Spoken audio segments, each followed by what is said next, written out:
Um, I'm going to introduce our guests, and I did give them some questions ahead of time just so they have an idea of what we were interested in.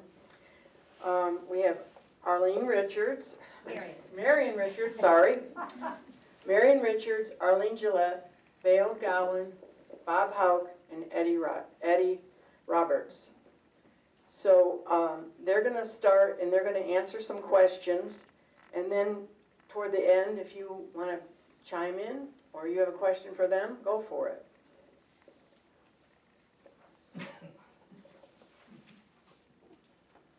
I guess we'll start with Ed because he is the oldest at 100 plus.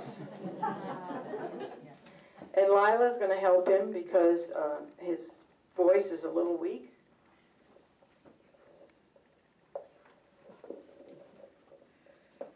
You want us to just go through? No, start with the early, number one.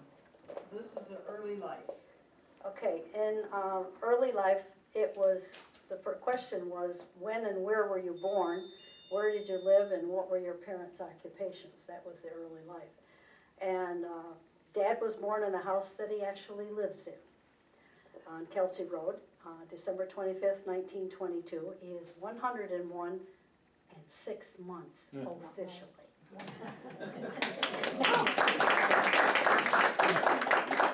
It belonged to his grandparents, and his parents and him, they lived on the north end of Kelsey Road, right where it turns off, but the house is actually on 96, which at the time was, and our road was known at the time as the back road to Hubbardtown.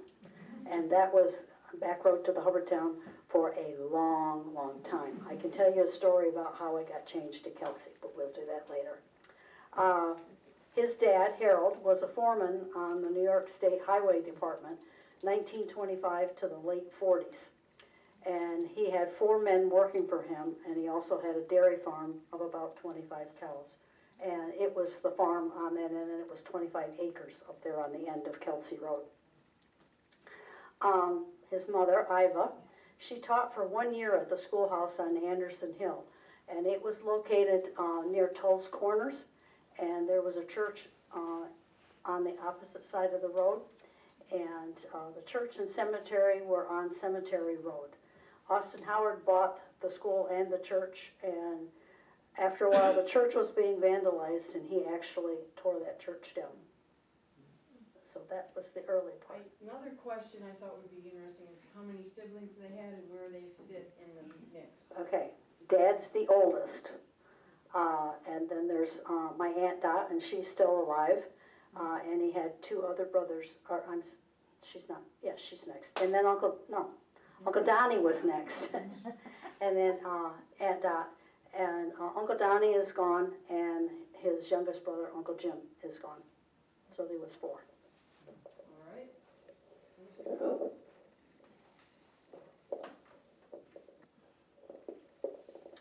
Well, I think it's sort of an interesting way I ended up in Candor.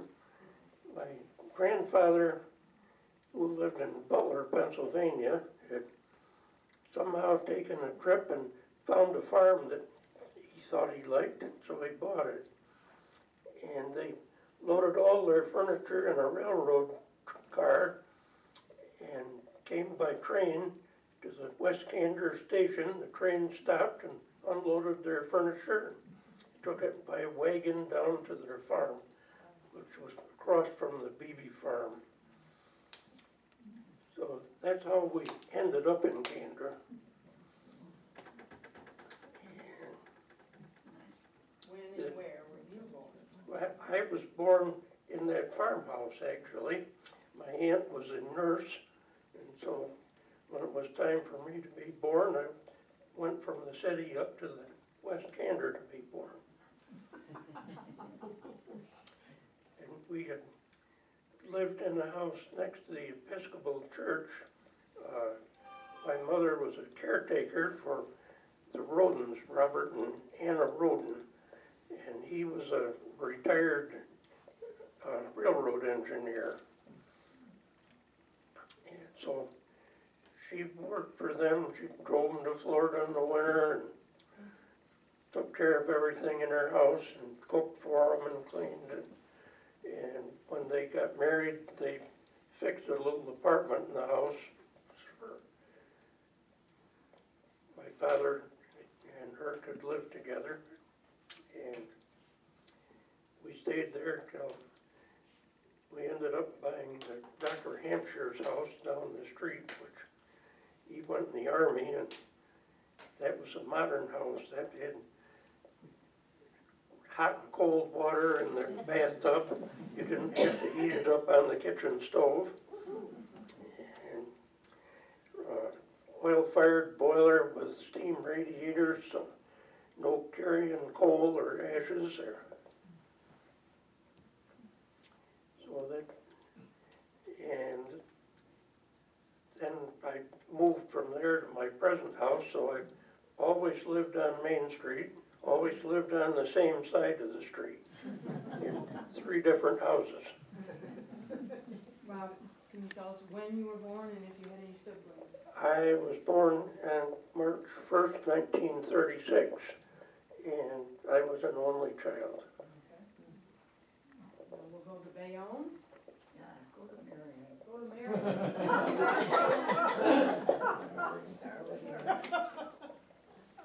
Yeah, Marion, you've got it right in front of you. When and where were you born?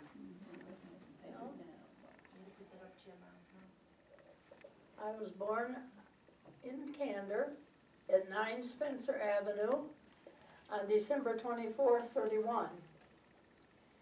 My mother was a homemaker and helped with my dad's coal business. Father was an auto repair, welder, and ran the coal business after my grandfather passed away. I was in school. We had Only child. yeah, I was an only child. Okay, I think we'll go to Arlene next for the first questions, Arlene. Your early life. I was born in Allegheny County, which is about 50 miles from Corning. My father died when I was 4 years old with pneumonia, so we come back here to Candor, and I went to the schools down here, Where did you live in Candor? all over. Mountain Avenue, Okay. that's where I ended up, Clear to the end. clear to the end. Oh, the way at the end. Yeah. walk to school. Long walk to school. And did your mother work outside the home? No, just a farm. Okay, Yeah, they were always farmers. okay. What were their maiden names? My mother was Slate, Slate. She was youngest of 9, Did you have siblings? You did. half a brother. Half brother. Right. Have a brother.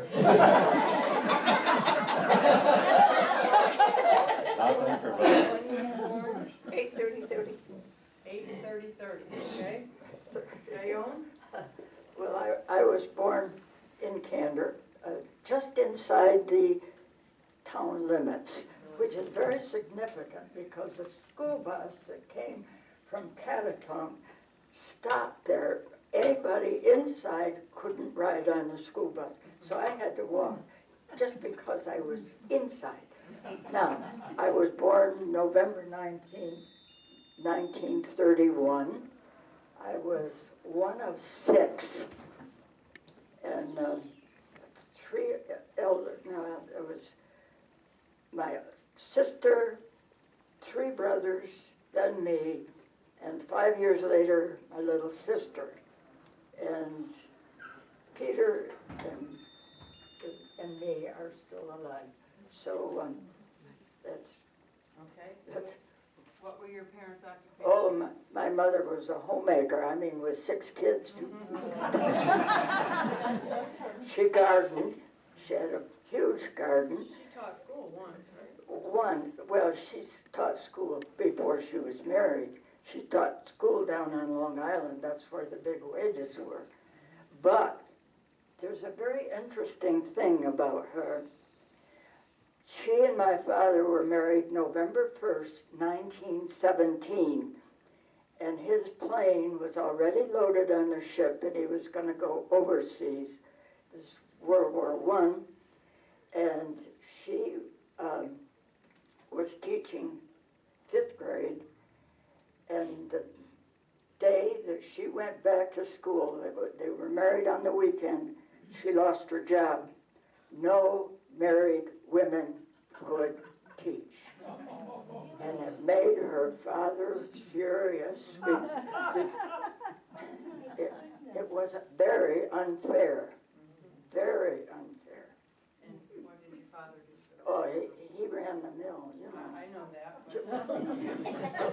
but I think they all know that he founded that. He was with your father, your grandfather, and your great-grandfather, and there was too many people running the farm. It was big, but so he went into the feed business and started the feed mill. 1923, that was. now we'll go to the second group of questions. School. So I know some people may have gone, most of you lived in the village, but Eddie might have gone to a district school. You want to talk about the school, you want me to just read what you told me? Just, okay. Yeah.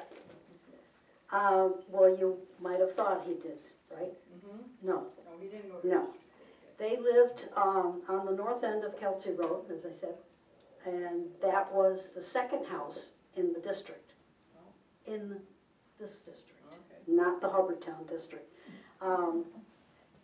So it was on the south end of the district, and across the road was Hutchinson's, and that was the first house in the district. And next to that was the Holvers house, and they were in the first district in the Hubbardtown district. So the school bus could pick them up, but couldn't pick up the Hutchinsons and Dad and his son. So they went to the current school location, and it was not centralized at that time, but it centralized after he started school. Do you want to know about some more of the school? How'd he get back and forth? Yeah, I did. That's an interesting, That's, besides the that's school down bus. here. That's Besides one of the the questions. We're getting to it, yep. Okay. You will, you'll be a little surprised. There were 4 classrooms on the first floor of the school in the 4 corners of the building. Two classes per room. So 1st and 2nd grade, 3rd and 4th grade, 5th and 6th, 7th and 8th. They were in the 4 classrooms on the first floor of our school building. The office was in the back between the 1st and 2nd and the 3rd and 4th. Kind of like when most of us that went to Candor School, that's where the office was. Well, that's where it was when Dad went to school also. And the junior and senior classes, 9 through 12, were upstairs, all in one room. Oh, my goodness. They were all in one room. That's where and there was about 15 in his class. And his favorite subject was math, and the vocational classes, including FFA, which Doc Ames was their teacher. And an interesting thing with that, even after graduation for many years, Doc Ames and his boys had reunions, including all of their families, and we used to go to those reunions with Doc Ames. One of his high school memories, he and Merrill Lovejoy were both members of the fire department at the time. So when the fire alarm sounded, you just get up and gone. You're going to the fire alarm, to where it is. After returning after one of his fire escapades, C.B. McCune saw him in the hallway and told him that at least he should hit every other step coming down the stairs, not just, 1 or 2. He was in a hurry to get out of there. The bus did go right by his house, but did not pick them up because of the district lines, as we talked.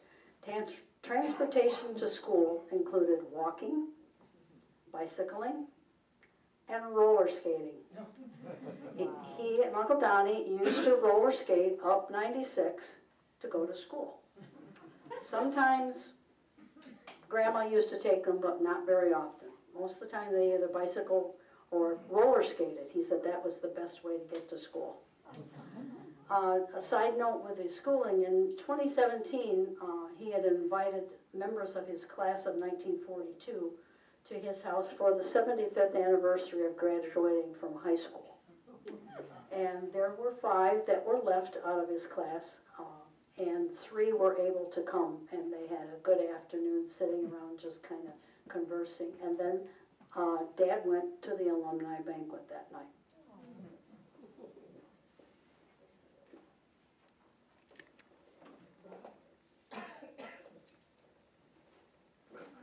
Obviously, I went to school in Candor, so, and since I lived in the village, I had to walk. It was not too bad.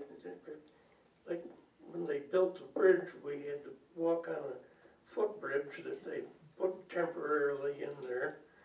And sometimes in high water, that was a little iffy to walk on that bridge, but other than that, it was nothing out of the ordinary. I was trying to look for my old yearbook to see how many students were in my class. I think probably 22, I think, somewhere's in that area. And I didn't really have a favorite subject. I think I had my memories. I think I still owe them several hours of detention.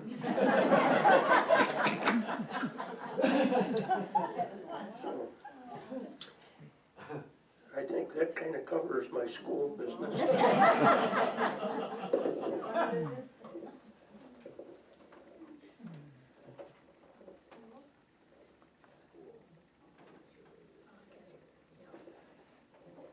Well, I also went to Candor School. My class had 25 students when we graduated. My favorite subjects were reading and homemaking. Favorite school memories are basketball games, movies at school, and my friends. Senior trip to Washington, D.C. class raised money all the 4 years to fully pay for our trip. My senior year was the only year my parents allowed me to stay at school for lunch. Had to walk home at noon as well, so made 4 trips a day from one end of town to the other. You should have roller skated. Should have roller skated. Marion, you, slipped my mind. I'll come back to it. You can give it to Arlene, I'll think of it in a minute. Oh, I was gonna ask you, was the gym there when you were there, or did they play in the town hall? We had With the gym. basketball, the gym was there? Yes, brand new. Oh, okay, Huh? brand new. It was That was brand built new. 36, I Brand new. think. Yeah, Jim was, Okay. yeah. We were in school together. The question is? School. Where did, Okay. Oh, where did you live when you attended school in Candor? Is that what they say? She says I lived in Mountain Avenue. I lived, I went to school at across Brush and Pella country school. Country School. Anyone remember that? When was that, Arlene? Oh, it must have been 1935. But why? There's a lot of schools There was a around. lot of schools out, yeah, Must be where she lived at the time. Really? yeah, which I don't remember. Mhm. And then I went to South Owego. My father had a farm job over there, and so we went over there and worked for Clayton McNeil. And then from there, I went to Spencer School, and my dad got a job over there, attending a farm. And then I ended up in Candor Central School, 5th grade and on up. Where did you go to school? All right, how many students were in your class, do you remember? Which one? Well, you could say your senior class, maybe. Well, you were in senior class with Marion. Marion, yes, Okay. What was your favorite subjects, math and spelling? What are your favorite school memories? Friends and being a cheerleader for 4 years. Oh, good. How did you get to and from school? Well, I walked when I was in Candor. Right. Okay, Naomi, you're up. Your turn, Bayonne. I lived in Candor and went to Candor School. For the first 2 grades were together, first and second, because the school wasn't centralized. And it was a great thing. 3rd grade, Mrs. Brooknack came down from Fairfield with all the kids in her class, and we had a wonderful time. She was the most fantastic teacher we ever had. And she brought the whole Fairfield kids with her. So, and then what I remembered about school was it was from 9 in the morning until 4 in the afternoon, because the high school kids had to be brought from Wilseyville by train. And that ruled how we were at school. And it was a long day for some little kids who had to walk all the way from the lower end of town and from the upper end, and we met in the middle. And it was Depression years, and it was very difficult. I did not like school. I absolutely hated school. Yeah, you're looking at it. Good for you. And she became a teacher. I didn't have any favorite subject except gym. We played basketball. Yeah, basketball. No, it was after the school was centralized that they had a brand new gymnasium. That was the selling point in 1939. The school would be big and have a basketball inside court. And we had a really fantastic Coach McCoy, then who lived across from your parents' house, and then Coach Better. And we had some really fine teams under him, and that was my favorite subject, I guess. Otherwise, no.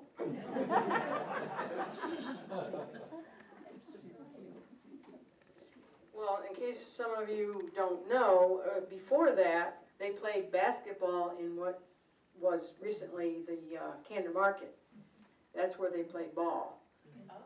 And they had all kinds of things. And actually, when the first academy burned down in 1909, or 1908, 1909, and they built a new one, but while it was being built, the senior high students went, I believe they were in the in the town hall. That was the town hall at the time.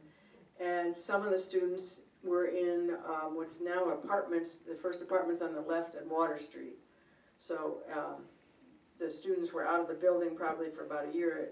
It burned in March, and I think it was about a year before they got back into the school. Nancy, and then in the town hall, my dad had that yay study up on top of the ceiling.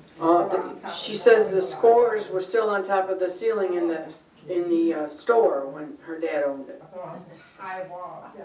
And I know Brown's dad played in that gym, the town hall. All right, chores. What kind of chores? Did you have a job as a teenager? You want to do your chores? Huh? Nope, okay.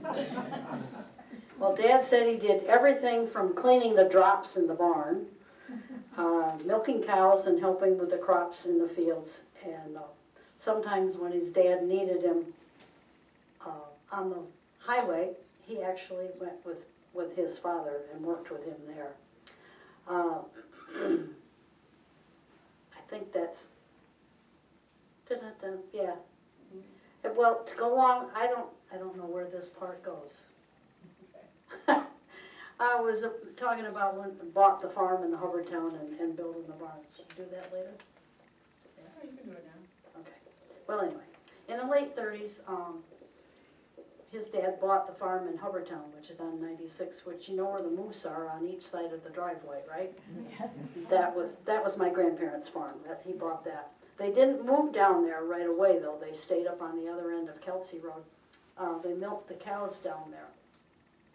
And as soon as he had his junior license, he got to drive the milk to the creamery. And on his way by, he dropped his father off at home to get breakfast while he took the milk on up to the creamery with a junior license.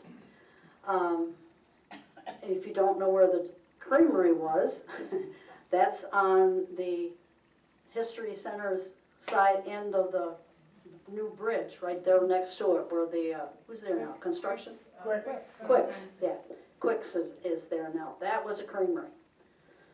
I can tell you, it was a creamery. It was a creamery, yeah, that's right, it was.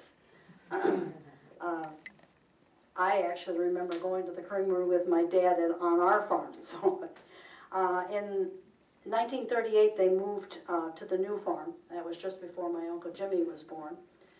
And in January of 1950, the ground was bare, and they decided they were going to the woods and start cutting the lumber for a new barn.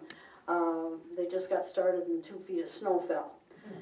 But they kept working. His Uncle Herman Andrews, Uncle Bob Andrews, and Uncle Leon Roberts did the cutting with a 2-man crosscut saw. Was cutting these big, huge trees. And he worked the horse, Dad worked the horses and pulled the trees to the road up in Crane's Nest so that they could be loaded on a truck and brought down to what the farm was. Dad could drag the logs faster than they could cut the trees. So his dad, my grandfather, bought a 2-man powered chainsaw. I've never seen a 2-man powered chainsaw, but that's what he bought. Have you? Yeah. Anyway, the trees cut down on the hill behind the barn were dragged directly to the barn site. And they sawed all of the lumber for that barn on the sawmill that his dad had purchased right there next to where the barn is now. And the barn is the red barn on the property for Sarn's owned today. And a side note with the sawmill, talking about the Warden Vinskoys, he sawed lumber that was used to build the grain bins inside of the Warden Vinskoys feed mill that sits down there now on the village. So he sawed some of the lumbers that built the grain bins that are inside. Okay. Bob, what kind of chores or job you had as a teenager, what kind of chores as a child? Well, as a younger teenager or something, I used to mow lawns, and then I'd take care of the elderly ladies around. Mrs. Robinson lived next door, and Mrs. Hill down on Foundry Street. I would go before school and fix their fires for the day and take out the ashes and go back after school, and then I'd go back about 7 o'clock at night and fill up the wood stove or the coal stove and get that set for the night. And then as I got older, I mowed lawns, and then we used to work on farms. One farmer would hire one guy and another one would hire. There were 3 or 4 of us would go from farm to farm putting up hay and filling silo. Back in those days, you had to pick the shacks of corn up and load them on a wagon by hand. And then somebody had to throw them back off in the chopper. But my favorite place to work when we were doing corn was the August gazebas. They'd give you an hour for lunch, and you ate for an hour. They'd bring out 4 kinds of meat and 2 or 3 kinds of potatoes, and then that's where I learned how to eat pie, because they'd bring out a large pie plate and cut it in 4 pieces. So, and then we'd get on the wagon. I can remember we were hauling corn from down by Winnick's, and we'd have to go down the hill to there and bounce along in that wagon.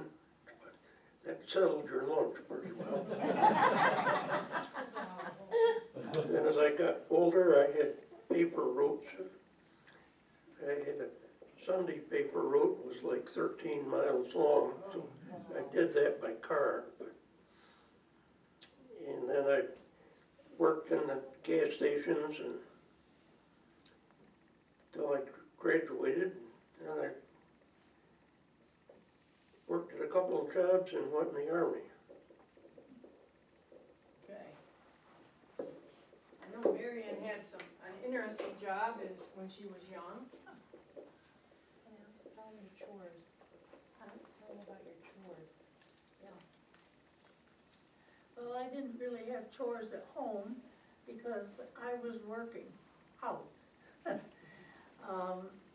The glove factory was in our neighborhood, and Lecetero approached my mother to see if I would bring from the gas station soda over for them in the afternoon, and so Pete Bolton would help me into the sewing room with the wagon, and I'd go through selling the pop to the sewers. It was To a big, Arlene's relatives. Huh? To Arlene's relatives, most well, of them. a lot of Arlene's relatives worked there.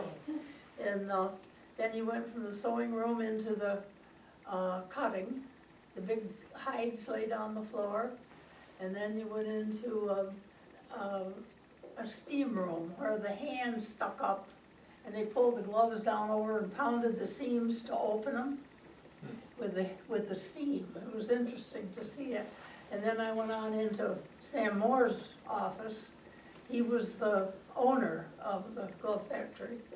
And I remember to this day, he still wanted cream soda.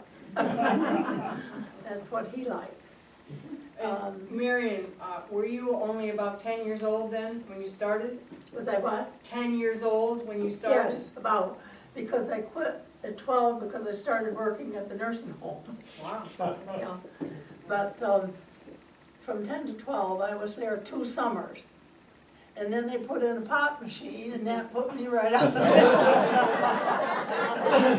much did you make? How much did you make? I got $1 a bottle, whatever I sold. And you just sell it for? And I saved 10 cents, 10 cents a bottle. You know, Since that was deposited. let's see, Nursing home? yeah, that's about selling it.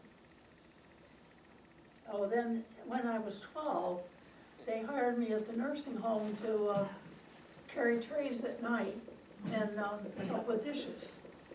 So the patients were very kind to a young person coming in. They were glad to see somebody coming in from school, and they would talk, to me and want to know what's going on outside. So I enjoyed the job very much. I worked there for 5 years until I was married at 17. And then I quit, and that was that for that time. You learned how to write a check, right? Do you want to tell them about the check? Hmm? The check you wrote for that lady? Yeah. Oh, yes, one lady, my first check I wrote was for one of the patients. She said to me, it was Mrs. Burgess from Burgess and Nowhere in Owego. She said to me, I'd like you to write my check. And I said, I don't know how to write a check, 12 years old, or whatever. And she said, sit right down here, I'll teach you. So I wrote what she told me on the check, and that was the first check I ever made out. She signed it, and that was, took care, and it was $25 a week For nursing home rent. for rent, Nursing rent. to be in the nursing home. No more now. Yeah. Okay, Arlene? It says here, what kinds of chores did you have? I remember carrying in loads and loads of wood to fill the wood box. And that was my big job when we were over in the other side of Owego. I always had cleaning to do. It was always my job to help with the cleaning. did you have a job as a teenager? Yes, I worked at the Doe Holly. Anyone know the Doe Holly? And I worked for Fountain Inn. And then I jumped on the bus and went to Owego and worked Conway's all weekend. And then at 9 o'clock, I'd come back to Candor, go into Miller's furniture store. I bought a bedroom suit, $2 a week. And I always liked that. Like that. I guess that's it. Okay, Bayonne? Bayonne, what? Gowan? Well, in 1937, my father built a garage, two-car garage with a back for a horse or cow for my brothers, and upstairs on the right was 40 chickens that I had to take care of. I don't like chickens. Another story about this garage, it was brand new, and I think I was almost 3. And my brother, who was always dominant, all 3 of them, persuaded me when Mother was burning things, she burned a peach basket cover, which my brother Peter wanted. And he persuaded me to take that peach basket upstairs in this new garage in the haymow to bury it. It was burning, and there's still a hole in that garage upstairs burned. And the only reason that they knew it was burning was that I was not a talker. And I showed my mother, my hands were burned from carrying this burning peach basket cover and burying it. And she said, "Where did you get that?" So I told her, "Upstairs." And then we had the fire department there. So I did do the chickens dutifully, and I washed windows and did a lot of cleaning around the house. But I also had a regular job as babysitter. Everybody liked to have me be babysitter, and that was pretty good money. And the reason they liked to have me babysit is because I didn't just sit with the kids. I played games with them, and a lot of them liked that, really. And I think that was what taught me. I taught school for quite a while. Okay, the next set of questions are about the town, what the town was like at the time, and what modes of transportation, and anything important happening in the town or the world, and some other things. Well, the streets were lined with maple trees, which are slowly, some trees are coming back along the main street. There was a telephone office, and Dad said that they always had a phone in the house, that they had one, and of course it was a party line. What was your phone number? 63T. 63T. When we lived on Kelsey Road, ours was 63A, so you know that the whole thing of Kelsey Road was all on one party line, okay?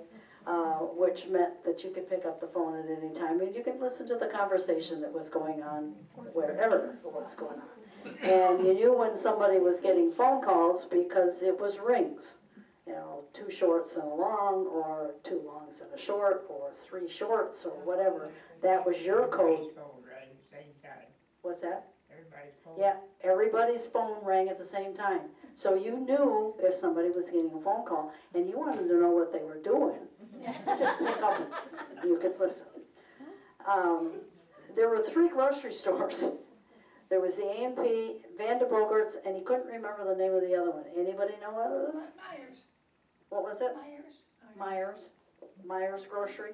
Johnny, back of, Johnny's. Yeah, we knew Johnny's was there, but he thought there was one other one. there's a Myers that was right behind, the one up on the corner. Okay. There were five at one time. Was there 5 at one Yes, time? yes. Yeah. He was talking about back Right. when he was younger and stuff, but yeah. Yeah, we used to have a lot of grocery stores. There was the Candor Hall, which we talked about the playing basketball. We had dry cleaners, we had a hardware store, which we do now, but this one was in the village, right across near the telephone office, near Killy's. There was Ford Motor Company, actually sold cars up on the corner across from Punk's. There was, of course, the creamery, and there was home delivery of milk, which was bottled on Water Street.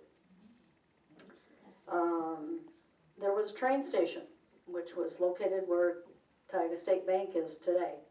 We had 2 railroads coming through Candor. It was the ECN, which is Elmira, Cortland, Northern, and the Lackawanna. The Lackawanna went on up to Ithaca. And I believe that was the one he said that if somebody was standing by a crossroads by the railroad track, and you were just standing there, you're waiting for the train's coming down through, train would stop, you could get on the train and come on into the village. And a lot of the school kids also rode the train to school. Kids from Wiltseyville to Candor. That's how they came in. There was a bus. I asked him if there was a bus company. Well, there was a bus, and it was owned by Jim Luciani, and who was a local butcher, which down just past what the Brush and Pallet used to be. And Chink Pacini was the driver of that bus. His first car was a Model A coupe, and he bought it for $75. His dad's vehicle, when he was working for the highway, was actually a hearse that had been cut down to make a truck, and 3 men could ride with Grandpa in that truck. Things that were going on, of course, was World War II. And Dad had gotten classified as an A1, but the county ag agent got deferment for the young boys that lived on the farms because they needed to have somebody to stay there to help raise what they needed to eat. So his number never got called up. And he said as a young child, one of his memories was the favorite thing was swinging on the swing in a big old hickory tree in their yard up on the end of Kelsey Road. And of course playing in the dirt with their trucks and things, and ice skating on a bog in their property near the creek right there.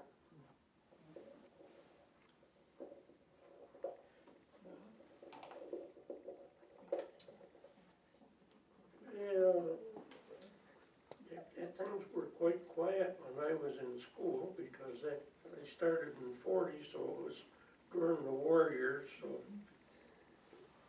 for entertainment, we, in the warm weather, we'd get together as soon as supper was over, and we'd go up in the middle of town and play kick the can or ring-a-leo.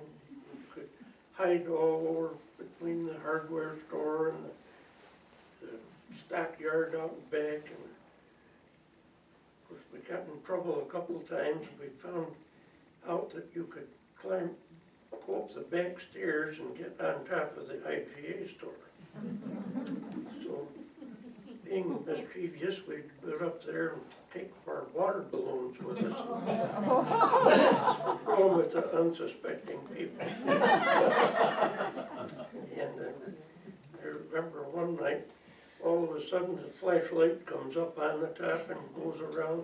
All right, you boys, get the hell down out of here. You're all in trouble, especially you. Because I had thrown a balloon at Mrs. Hickey was taking a picture of something in the Courier building, and I lobbed a balloon and hit her on top of the head.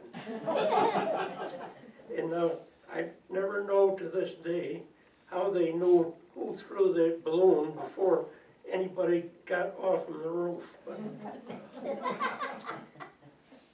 somehow I always get in the middle of those.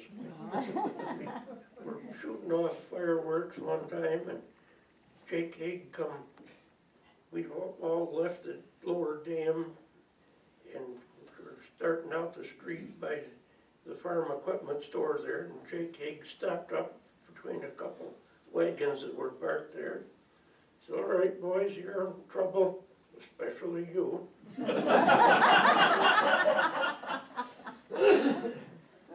sent me to chest pressure, was the judge, and he said he was gonna give me a suspended sentence, but he said, I'm gonna fine you $10 and let you go. Of course, he said, if I give you a suspended sentence and you get in trouble again, he said, it'll be bad for you, so I'll only just fine you $10. That hurt more than anything. In the wintertime, we would ride downhill, we'd always go to Logan Hill, it'd take you about 10 minutes to walk to the top of the hill. We'd go up to the top and turn and go on up until it started to go down the other way. And then it'd take you about a minute and a half to go down the hill. That kept us busy a lot of the time. And everybody had cars. My father had a car. He was able to get cash rationing because he worked at the National Cash Register, and he would haul, I think, four passengers every day to work, so that made him enough money he could buy a new car every year about. So he didn't have to worry about buying tires. He could just get another car, but of course when the war was on he couldn't do that. But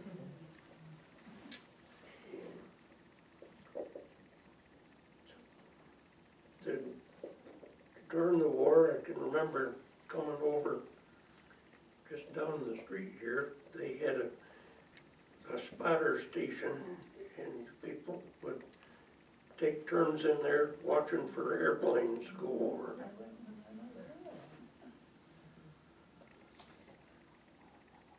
We have some of those logs from the people that were in the stations. There was one right over here and one, I think, at the top of Honeypot.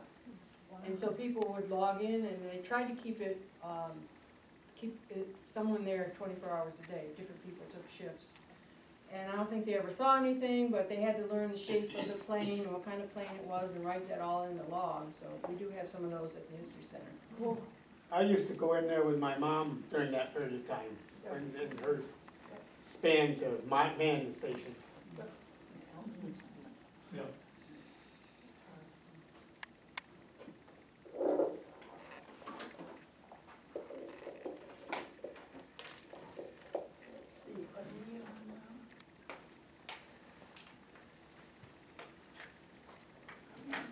What the town was like.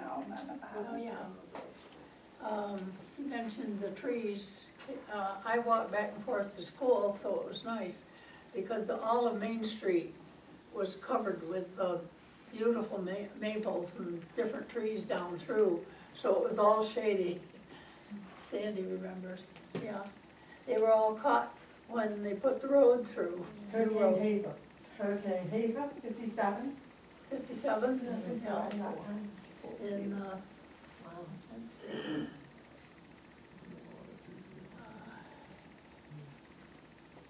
The bank was in the current library. There was a pharmacy, a fountain inn, telephone office, 2 stores, 3 actually, I guess. The market basket was run by Tom Craig, and Ives, the lawyer, office was in the same building, and the post office was up there, up above where it is now. Guess that's about it. He says, what was that town like at the time? I can remember Art Beebe always being out there and calling me and talking to me. Hey, Silverbuckle.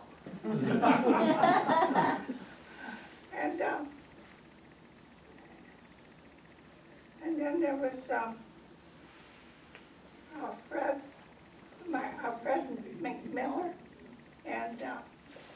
owned a furniture store, and his wife, and his son, Myron.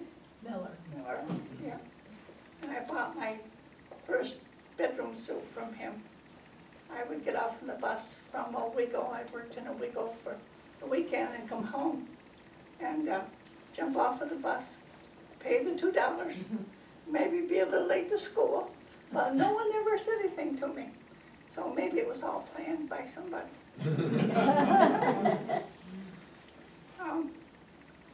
I guess the thing that happened the worst in town when I was growing up was World War II. And Catherine Shaler and I was going down, we were studying together down to my house, down on Mountain Avenue at the very end of the house. And she says, Arlene, our country's at war. And I can remember I was scared to death. And what was your memory? You want that one too? Sure. The memory of childhood? I don't know, I had a lot of good ones. I had a lot of good memories. I was moved very often, as my father died, I told you in the beginning, when I was 4, so I figured one day I had lived in 14 houses. Wow. Well, everybody walked, of course, Oh, yes. and bicycles. I rode my bicycle all over Catacomb, Wiltseyville, whatever. Also, the school during the war had movies every, I think, Friday nights that you could pay for. The council or the high school put on movies, and there were good movies. They sent from a catalog, and I know some of the churches, especially the Methodist Church, had a really fine youth group on Sunday night, and we did things, played games, had parties. That was good. We did a lot of things right here in town because no movies elsewhere. So the school and basketball games. Everybody went to the basketball games, and Coach Vetter had dances after the basketball games, and we could stay for that. So everything pretty much socially was done right here in town. Either you belonged to the Baptist church was a going thing, and the Methodist church had a really fine group of young people. I can't think of anything else. I did learn to drive. I drove my father back and forth to work. After I got old enough, I worked at the mill bookkeeping. Horrible job. But I did get to drive him in his Model A Ford coupe, and he taught me how to drive, and it's a very singular way to teach. He would read his newspaper, put it up, and if you jerked that Model A Ford, down would come the newspaper, and he'd say, keep it steady, keep it steady. And that's hard to do with a Model A Ford, and you had to double clutch in order to make a turn, and you just couldn't possibly stall it anywhere. And one Sunday afternoon, my brother Peter and his girlfriend Gloria went up to Spencer Lake, and I was in the rumble seat with my dog. My dog was my life, and she was a Springer Spaniel with long ears, and we were in the rumble seat, and Peter and Gloria were in front doing something. The car was jerking back and forth, and the dog fell out. No. And I pounded on that window, and in a Model A Ford, that window is about as thick I thought it was at least 2 feet thick.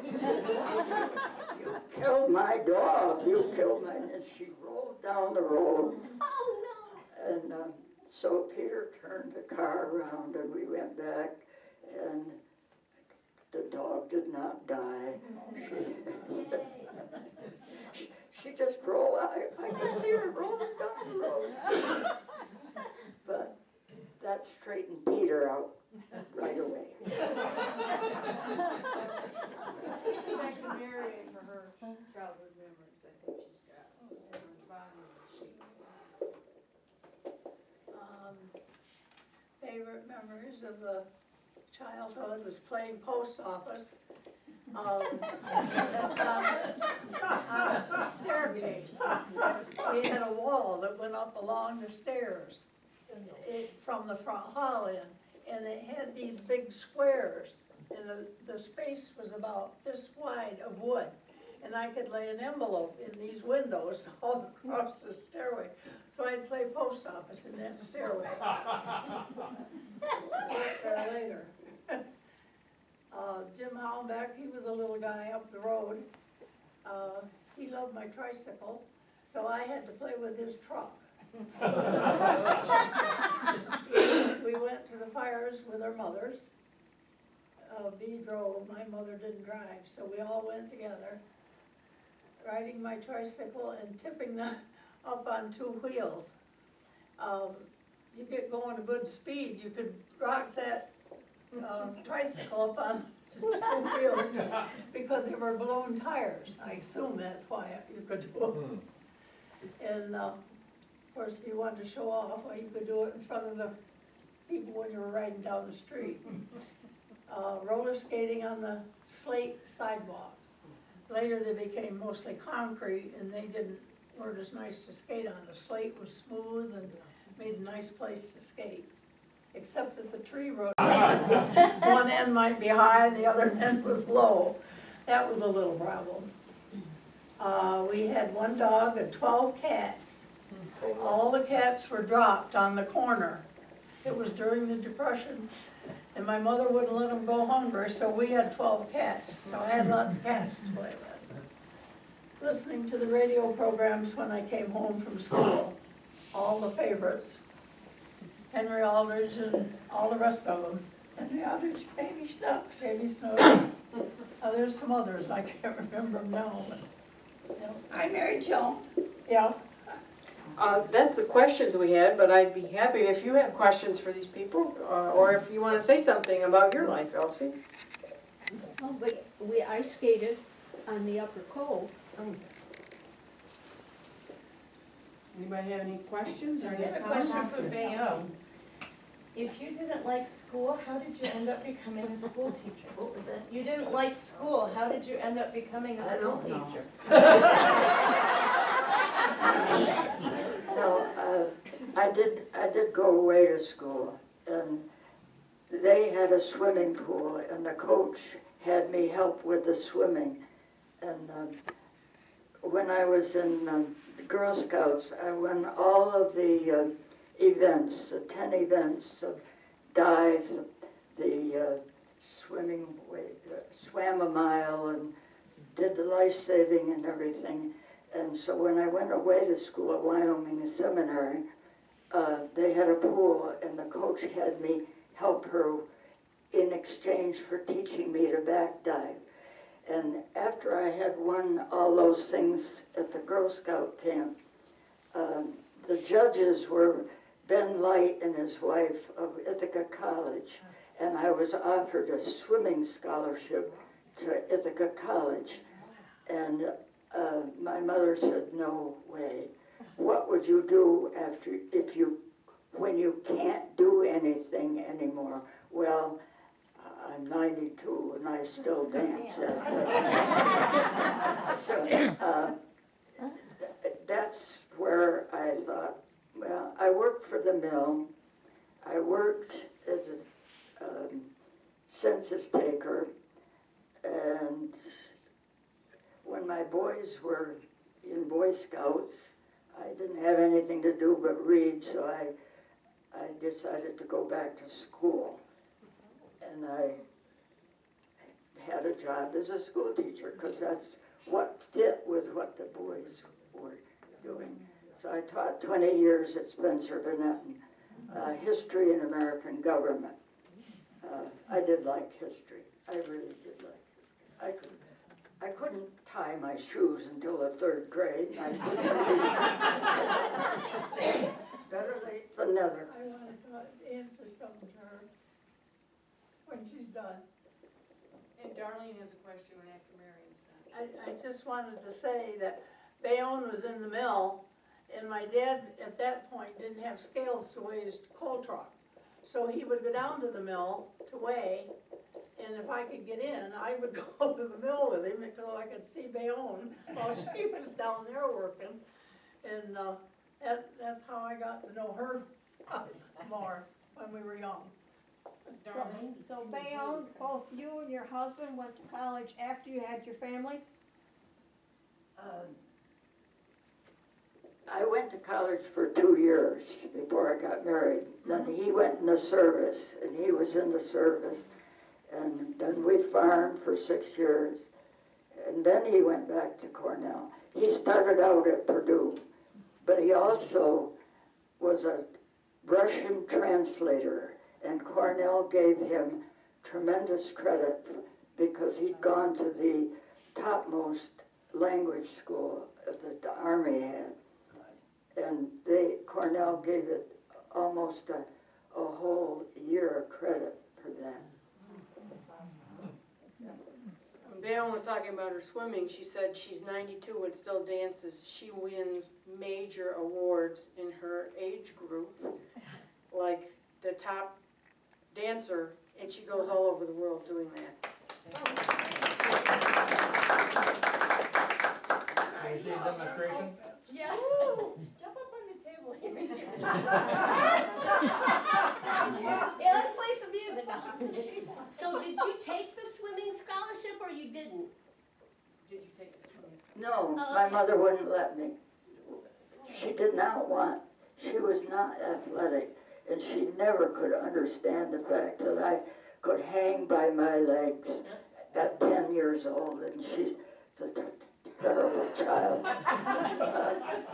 Coach Vetter had a program where he used calisthenics, and he invited the parents. It was one afternoon, and my best effort was I could stand on my head. Wow. And Coach Vetter had me stand on my head in front of an audience, and my mother came home. How could you stand on your head in front of an audience? Really?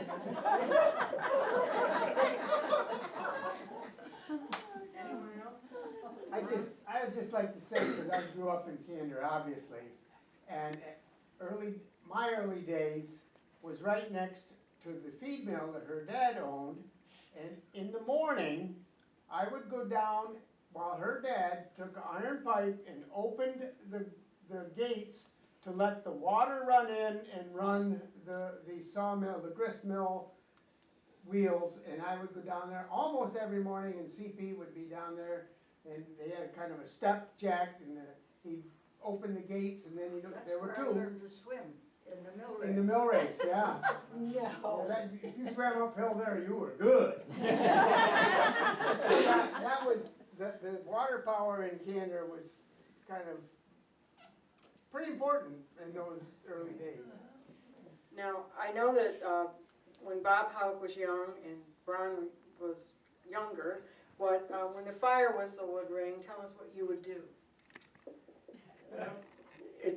During that time, when all the young guys were off at war, when I was old, like in high school, the fire company said you can't belong, and they wouldn't let you go inside, but you could carry hose outside. You could do all kinds of things for them to help them. So that's where I racked up some of my detention time.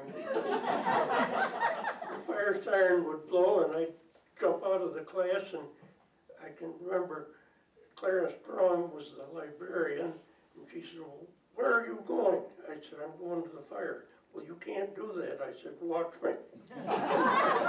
Tell them about the bucket of water, man. Is what? Tell them about the bucket of water. Oh, for many years, when I lived next to the Episcopal Church, I'd get in my wagon when the fire siren blew, and I'd be on the porch at the Grange Hall, out of the way. I'd be the first one there, but about that time, all the time I'd see Johnny Robinson come across the road with a bucket of water because the radiator leaked in the truck. And he'd come over and fill the truck up with water so they could go. And then when it was running, they could get, they had valves that could take water out of the tank and keep the engine cool. Marion's father was a fire chief. Yeah, Your father for was. a long time. They know though. They said spoke about my father being fire chief, which he was for quite a few years.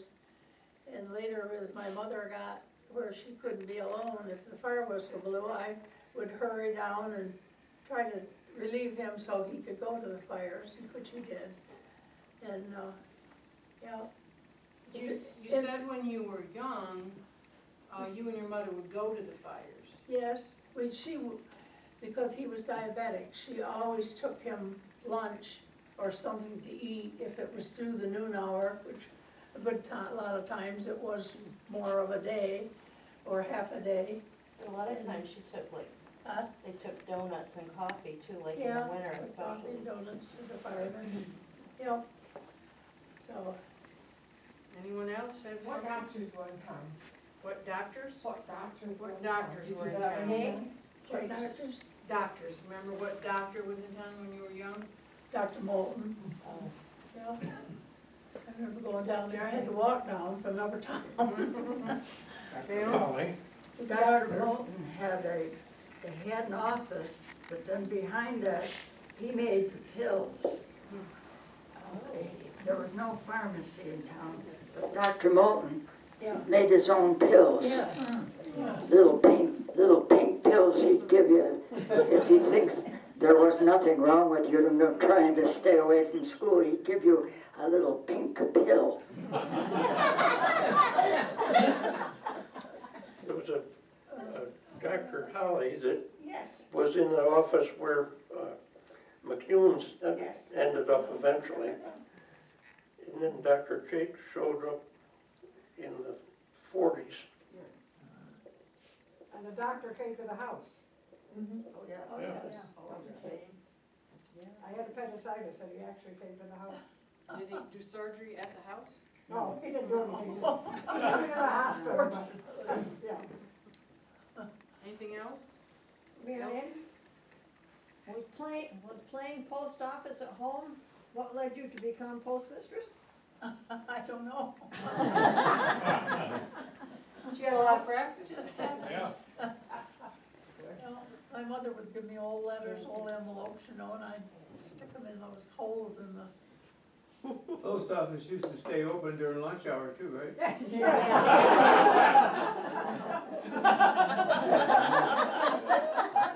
Yeah, it did. They don't open now? No. No? They closed No. early. 1 to 2. And every town's different. Yeah. Oh, yeah. Lila has something. Well, my dad there was a section, I don't know where I got it from, but it was what his life was about. And, of course, he married my mom, Florence Newman, February 14th in 1943. The town trucks had to plow them up Candor Hill to the Fairfield Church so that they could have the wedding and back off the hill after the reception. And the next morning, it was 22 below zero. So, yeah, it was kind of a tough start, but, and Dad also told me that. Who short-sheeted your bed and slats?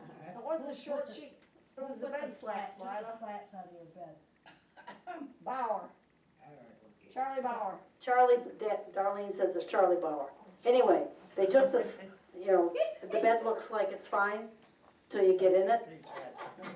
And they took some of the slats off underneath the mattress, so when they got in, they down to the floor. Anyway, that's almost as bad as what we did to Dorothy Osowski and Sam when she got married. What'd you do? I've heard that story. Wow.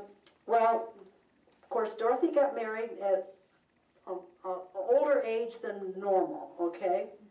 And the whole road did a horning for her and Sam, and they lived in the, like the tenant house up at the Williams farm. And some of the men had a fire siren, Oh, no. and they hooked it to a timer and put it in the furnace. So it's coming out, and this is after the party was all over and they had just gotten to bed, the fire siren goes off. And of course they can't find it, okay, because it's coming from everywhere. It's coming out of all the registers. So he finally found the timer and turned it off. Only thing is, an hour later, there was another timer that went off. So of course Sam was working on the farm and everything, so, but anyway, that's what happened to Dorothy and Sam. I know I was in on that one. The one thing I wanted to know is that my dad worked on Route 96, 96B from the southern village line down past the Methodist Church to Wilseyville in the summer of 1949. So he helped build the road through the village of Candor up to Wilseyville. And at the time, he received $1 an hour up to Honeypot, okay, Honeypot Road. Then once he took the job to go on from Honeypot up to Wilseyville, he got $1.10 an hour. Two different jobs. Two different jobs quoted. That's the way they had, done it. And of course, he and Mom bought the house. They lived in the house on the north end of Kelsey Road when they first got married. That's where the bed got messed up. Then they moved to the old schoolhouse, which is on Howard Hill, right across from the Brush and Pallet car sales now, which is going through major renovations at this time. They lived there until October of 1943 when they bought the farm from his grandfather over on Kelsey Road, and they moved there in October of 1943. And he still lives in that same place he was born, and it'll be 81 years in October that he has lived there. Wow. So, and he will not be going anywhere right there in that house. People don't know about hornings, because nobody knows like. What, Horning? horning? Hornings, Oh. nobody knows. Nobody knows what a horning is? No, we all. Oh. And some of us do. Well, we are, I'm saying young kids. We're getting married now. Oh, yeah, the kids now, they have no idea what kind of fun you can have. I don't know what the word means, but What I the- can assume that I know, because isn't it basically you go and harass the people that got married, Oh, coaxing some? yep, that's exactly what it is. You go and harass the That's the newlyweds. only word I know You because don't of the expect stories. it, I mean, it's. Yeah, and you do it at a time that they have no idea that it's gonna happen, and you're making all kinds of noise and, Well, with us, it was like 2 months went by, we thought, we're home free, huh? No. Yeah. Replace the cold cream with mayonnaise, stuff like that. yeah. I know one morning, threatened me to live next door to us, in the house upstairs, and they found you. Yep. These two and their husbands, they used to take the pots and pans, right? And Oh, yeah. that outside. Oh, yeah. Yeah. To everybody they knew that got married. Chocolate, anything. Yeah. Anyway. Everything else. When we went to Dorothy Osowski's, it was a big, huge, saw from a sawmill. I mean, a big round saw, and when you hit that with a hammer, it made an awful lot of racket. The rest of the story with the bed slats was, Daddy noticed the bed, something wasn't right. He's gotta do something. So he went out, they couldn't find him. So he went next door to Charlie Bauer to borrow a saw. What he saw for him your wedding night? Well, so he took the bed slats. not knowing that Charlie was the one that had taken the bed slats. And the bed slats were laying behind the kerosene cans on the back porch. Roger. George and I know what a horning is. On a honeymoon, we talked to my aunt, she had a cottage down on Quaker Lake, or down in Pennsylvania. And so we took her up on it, because we didn't have any money, I was just home on leave in the Navy. And so we went down there, our honeymoon night, and about 10:30, 11 o'clock, Georgia went out to the outhouse, and she come running, she says, there's cars coming down the road. There's a road coming down into the lake. My whole family came, they came in windows and doors, and I have a picture home of me, and I didn't look happy. I wasn't. So, they're not fun for the wedding. You only had 2 or 3 days between. Yeah, I only had a couple of days, I had it. Oh, yeah, go back and